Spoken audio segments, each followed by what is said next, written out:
किसानों को गाली देना बंद करो। और मनमाने दाम पर आपका अनाज लेंगे, अपनी टैक्स की बचत करेंगे।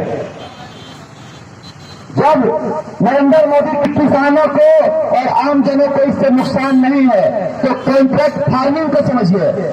कॉन्ट्रैक्ट फार्मिंग में कहा गया है कि आपके खेतों को अंबानी अडानी पहले खरीद लेगी, लेकिन इस बीच में अधिकार देना होगा, एमएसपी का कानून लाना होगा। किसानों को गाली देना बंद करो, किसानों पर जुल्म करना बंद करो। भारत के किसान एक हो। 2006 का एमएसपी कानून वापस लो। बिहार का मंडी सिस्टम लागू करना होगा। बिहार के मंडी सिस्टम लागू करना होगा। तीनों अध्यादेश वापस लेना होगा। तीनों अध्यादेश वापस लेना होगा। किसानों पर बहुत क्लियर है। ये लड़ाई कानून बनी थी तो जन अधिकार पार्टी लाठी खाया था, हम सड़कों पर थे। देश के किसानों के साथ बिहार है, नेता नहीं है। पूंजीपति लोग हो सकते ना हो, और मैं मानता हूं कि बिहार में सीमांत किसान, बटेदार और दहियारी मजदूरों की संख्या 90-87% के लगभग, जो अपने फसल को औने पौने में बेच देते। नीतीश कुमार जी को समझना होगा कि जो ये इलाका है पटना से लेकर के पूर्वी पश्चिमी चंपारण से लेकर के शाहबाद और मगध, ये धान का कटोरा कहा जाता है, जहां धान डंप है। हम बाढ़ और सुखाड़ में फंसे हुए हैं। कहीं मक्का डंप है, कहीं धान डंप है, कहीं गन्ना की स्थिति बहुत ही बुरी हो गई। लगभग बिहार के किसान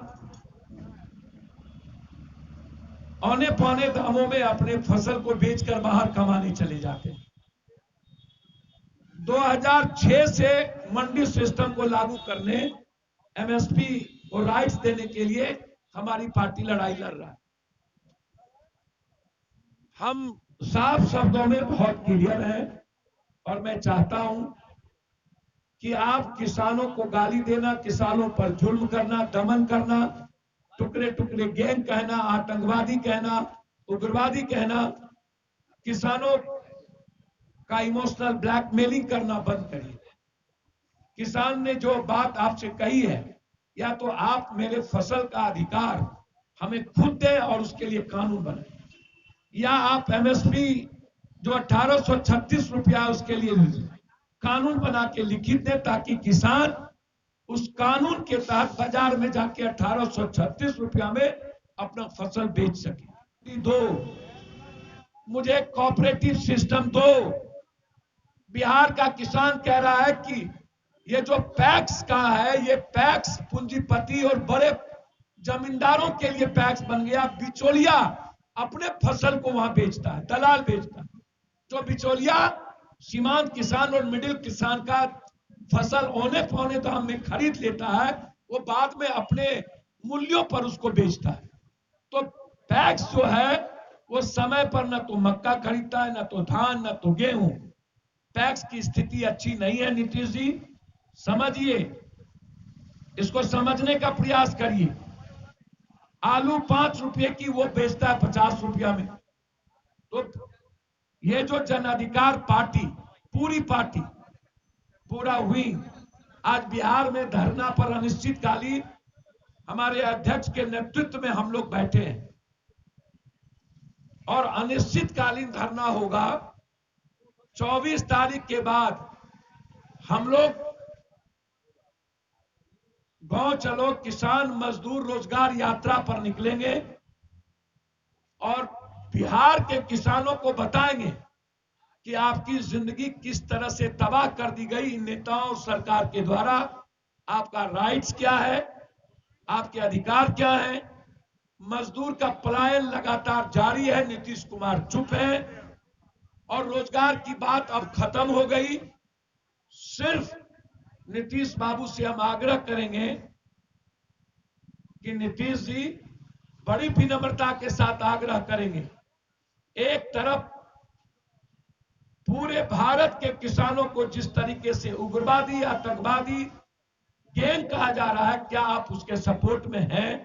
एक, दूसरी तरफ बिहार का किसान पूनम मंडी सिस्टम चाहता है और एमएसपी को रिटर्न चाहता है, क्या आप देंगे?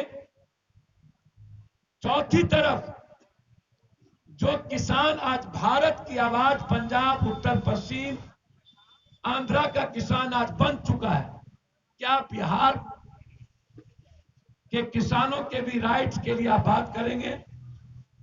ये सवाल है और इसी सवाल को लेकर जन अधिकार पार्टी अनिश्चितकालीन हम लोगों ने किसानों के बीच इस लड़ाई को छेड़ने की शुरुआत की है और इसको मजबूती से लड़ेंगे।